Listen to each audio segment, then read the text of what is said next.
Welcome to the Daily Influence, where our mission is to deliver a daily dose of positive influence that can uplift you personally or be shared within your sphere of influence. While not every episode may directly apply to your unique circumstances, we strive to provide insights and inspiration relevant to most people's daily, weekly, and monthly lives. Whether you are tuning in during the morning, noon, or night, the Daily Influence is here for you. Listen, share, and embrace the power of influence in your life. Welcome to Daily Influence. I'm Gregg-Brooke Koleno. Today we have the pleasure of speaking with Arlene Martin, a leader in the financial industry with over 30 years of experience in business banking, commercial lending, and SBA financing. As a vice president and SBA business development officer at Busey Bank, she is dedicated to helping business owners gain access to the capital they need to succeed.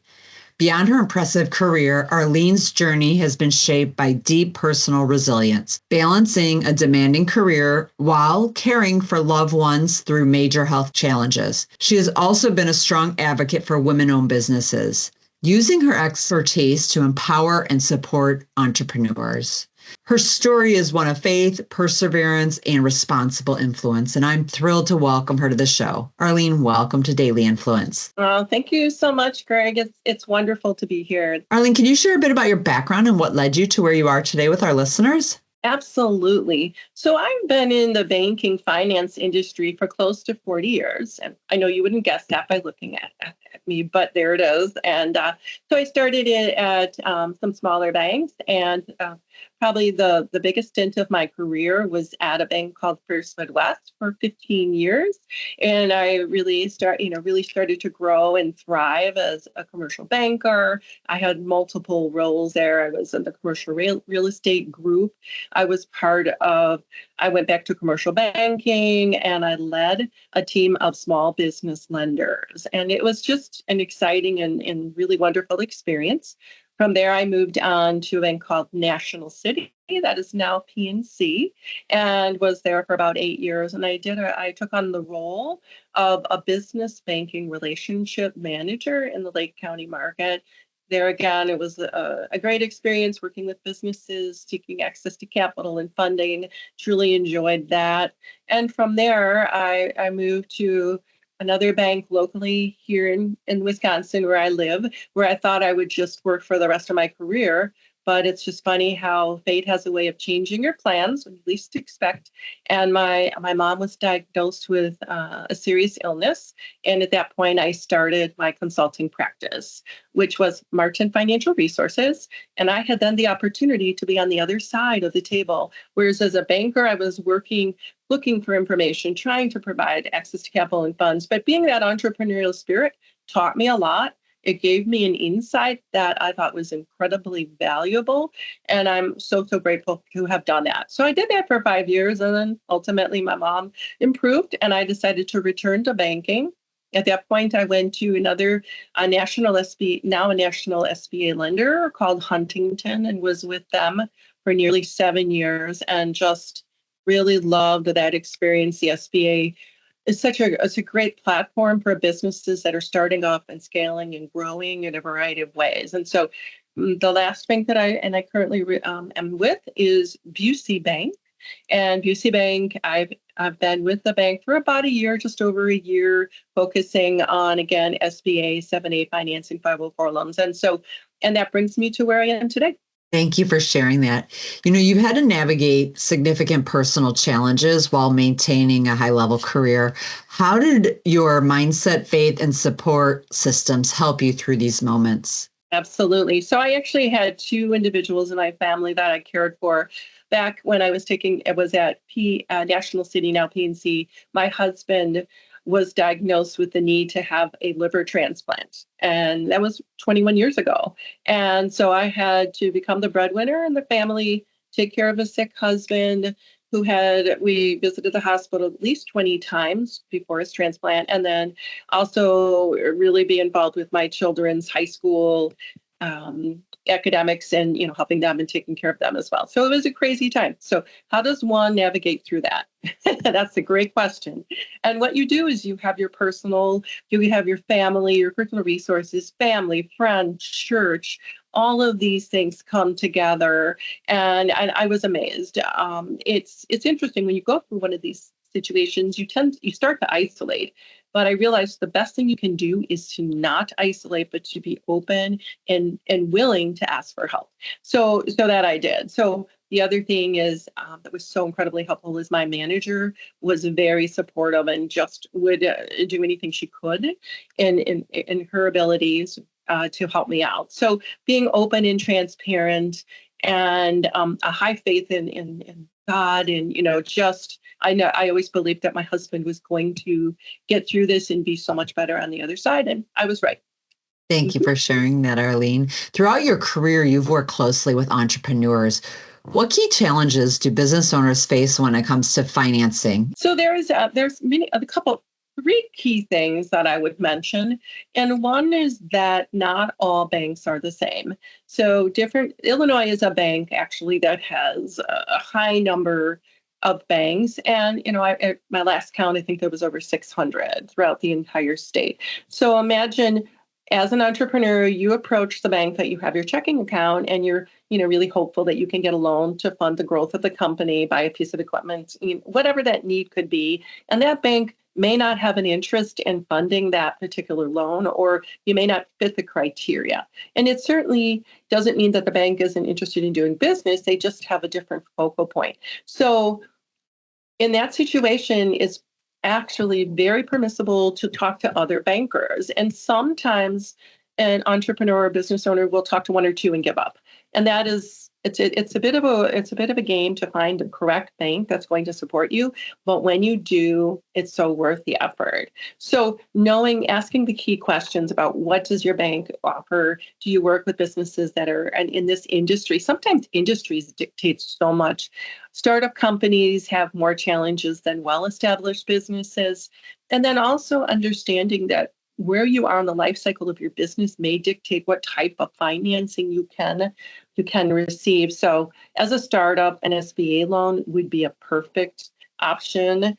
And then within the SBA banking system, there are different types of banks that have different appetites. So it seems like it could be somewhat complex. One thing I might suggest is if you find yourself having challenges to look for professionals that focus on understanding access to capital. They're out there. That was what my business, Martin Financial Resources was. So that's one key challenge is just knowing, don't give up, have tenacity, seek professional help, talk to your CPA or your attorney if you have any key issues. And then the other thing is a package. A professional package goes so far.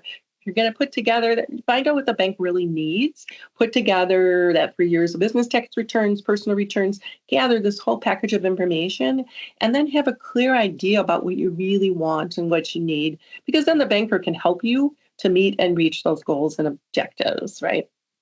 And then there was one more item I wanted to talk through, and it's just interviewing your banker. You, as you would interview a doctor or another professional, feel free to interview your banker. If the chemistry is there, that's fantastic. Sometimes you will build this great rapport immediately. Other times you might say, oh, this doesn't quite work. It's okay to have that interview and move on, because you get to decide in the end who you work with. That's great advice, Arlene. Thank you for sharing it. Can you tell us about a moment where you felt you made a positive impact on someone's life, whether in your career or your personal experiences? Absolutely. So I have two different illustrations or stories to tell. And one was back in the day when I had the consulting practice, and I was working with a third generation custom home builder. And so he was launching his part of the practice. Dad had stepped away, and he was having a little trouble getting financing to build houses. And that's a pretty niche market. So you have to really just know what banks are open to that conversation. This was pre-pandemic and, 8 years ago. And so I was able to meet with other bankers, put together a package, tell the good story about this individual and why they should take the risk on him. And he was able to get several loans that enabled him to really launch his third generation portion of this great family business. And by the way, they built beautiful custom homes in the North Shore. I mean, just an incredible, incredible business owner. So he was really one of my favorite clients. And I just recently spoke with him, and he's doing so incredibly well. 6 or 8 years later since we last worked, it's great success. He doesn't need my services any longer, which is great. When somebody can graduate and then they are actually, they can again call the shots. He was telling me a story about a banker. Situation didn't go quite as he hoped, and he was able to just walk away. And power, and so the power of that. So I also want to say knowledge is power, and as for everybody, women in particular, but men absolutely. So and then my other illustration is when I was involved with Athena PowerLink, which was a lovely women's business mentoring advisory panel that I had helped start in Lake County, Illinois. Back in the day, 20 years ago, there was like 6 chapters in Chicago. And I always thought, why can't Lake County have this? We need to bring that to our women. So we did. And when I was at National City, we had a woman there who was extraordinary and launched these across the country, Linda Stevenson. So we launched our Lake County group. And I just have to tell you, Greg, the impact on these women business owners was amazing. And, we all know that there's personal advisory boards, et cetera, that you can pay a lot of money to have that advice. And this group was formed volunteer. Banker, CPA, attorney, HR expert, all were volunteering your time for a year. And it was just a beautiful opportunity to give back to the women's business community. What ended up happening, so that was one of my businesses that we worked with had a physical therapy office, and just to watch them and the growth of the company as they went through that year was amazing. And so that to me just really speaks volumes for the impact that was made.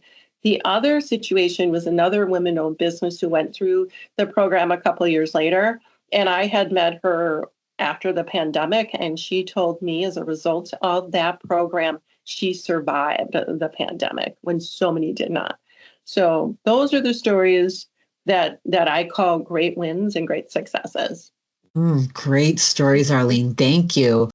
As someone who left a traditional banking career to launch your consulting practice while caring for your mother, what advice do you have for others who may be facing tough personal decisions while trying to maintain their professional success? Absolutely. Wonderful question. So a couple of key things is to line up your support network personally. And I talked about it a little bit earlier, but get everybody on board that can help you as you maneuver through. As you're professional, you're going to be working, your responsibilities may or may not change necessarily, and be super transparent with your manager and with your colleagues that you're going to need help from time to time, but make sure that they know that you're available to help them as well. So it's a very reciprocal relationship.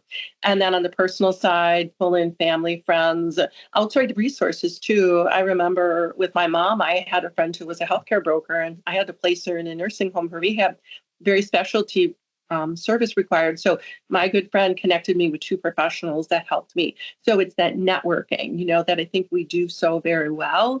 Network, and ask for help. And then really, lastly, self-care.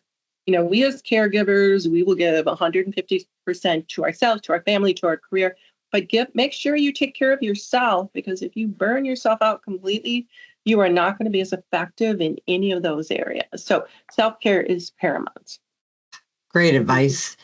Arlene, what message or words of encouragement would you like to share with our listeners who aspire to make a positive difference in the world? I am always focused on positivity, and a big part of my life is gratitude. So I'm incredibly grateful for everything that I have and all the good in my life, and I feel very blessed and fortunate. What I thought I would do is wrap up today's program with a couple of quotes that I absolutely love that inspire me. So that's what I'm going to do. So I have 3. And my first one is, no act of kindness, no matter how small, is ever wasted. So I think back to Mother Teresa and that little ripple effect and how things change from one little action and impacts the world. So that one means a lot to me. Secondly, is that people will never forget what you said. Oh, they will forget. They actually will forget what you said and what you did, but people will never forget how you made them feel. And that being the mantra is always go into a situation good or bad, with really coming out and making that person on the other side feel pretty good about how things went. And with that, you feel really, really great too. So it's a huge win. And then my last quote is, life is not measured by the number of breaths we take, but by the number of moments that take our breath away. And if we can be focused on that, that changes the world in such an amazing, positive fashion. 3 great quotes. Thank you for sharing them. Arlene, if our listeners want to get in touch with you, what's the best way to do so? The best way to reach me is via email at arlene.martin@busey.com, and I can spell that for you. ARLENE.MARTIN@BUSEY.com. Thank you. We'll put that in the show notes as well. Arlene, thank you for joining us and sharing your stories and advice with us today. So grateful you were here. It was a pleasure. Thank you so much, Greg. Thank you for listening to Daily Influence. If today's episode inspired you, share it with someone who could use a little positivity. And don't forget to like and follow the show so you never miss an episode. Keep leading, growing, and making a positive impact one day at a time. Bye-bye.